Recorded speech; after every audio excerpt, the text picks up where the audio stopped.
আপনি যদি পরোপকারী মানুষ হয়ে থাকেন তাহলে ভিডিওটি আপনারই জন্য।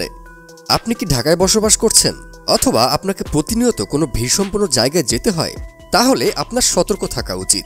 কারণ ঢাকার রাস্তায় রয়েছে ভয়ঙ্কর mind control drug devil's breath বা শয়তানের নিঃশ্বাস। এই ভয়ঙ্কর মাদক আসলে কি এবং এর হাত থেকে বাঁচার উপায় সম্বন্ধে জানতে পারবেন আজকের ভিডিওতে। আর কথা না বাড়িয়ে চলুন শুরু করা যাক। ছিনতাইকারী, পকেটমার ও মলম পার্টির পর বাজারে নতুন এসেছে ডেভিলস ব্রেথ বা শয়তানের শ্বাস নামে পরিচিত স্কোপোলামিন নামক ড্রাগ, যা ব্যবহার করে যাত্রী ও পথচারীদের সর্বস্ব লুটে নেয় এক চতুর পার্টি। ধরুন আপনি রাস্তায় হাঁটছেন, হঠাৎ খুবই পরিচিত ভঙ্গিতে একজন আপনাকে ডাক দিল। কথা বলার পর আপনি বিদায় নিলেন, কিন্তু পরক্ষণেই বুঝতে পারলেন আপনার সাথে থাকা দামি জিনিসপত্রগুলো হারিয়ে গেছে বা চুরি হয়ে গেছে।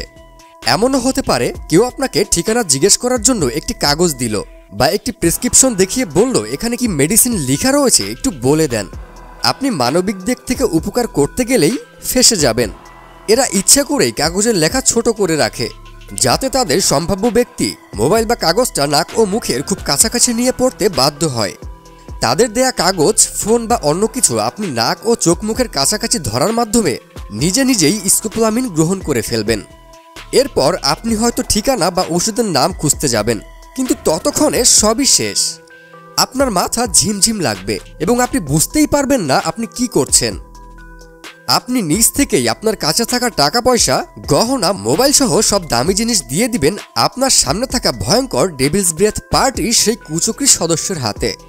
স্কোপোলামিন মাদক ব্যবহারের কারণে ছিনতাইকারীদের মতো ছুরি চাকু বহন করতে হয় না, এমনকি পকেটমারদের মতো ধরা পড়া বা গণপিটুনি খাওয়ার কোনো ভয়ও থাকে না।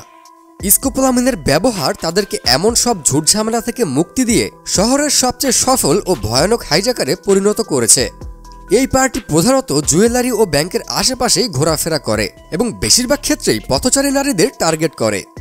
অনেক ক্ষেত্রে এই পাউডার ভিকটিমের খাবারের মাধ্যমে মুখের উপর ফু দিয়ে অথবা হ্যান্ডশেকের মাধ্যমে হাতে একটি পিন ফুটিয়ে প্রয়োগ করা হয়। আর এটা প্রথমেই আক্রান্ত ব্যক্তির মস্তিষ্কের চিন্তা করার অংশকে ব্লক করে দেয়, যার ফলে তার চিন্তা করার ক্ষমতা চলে যায়।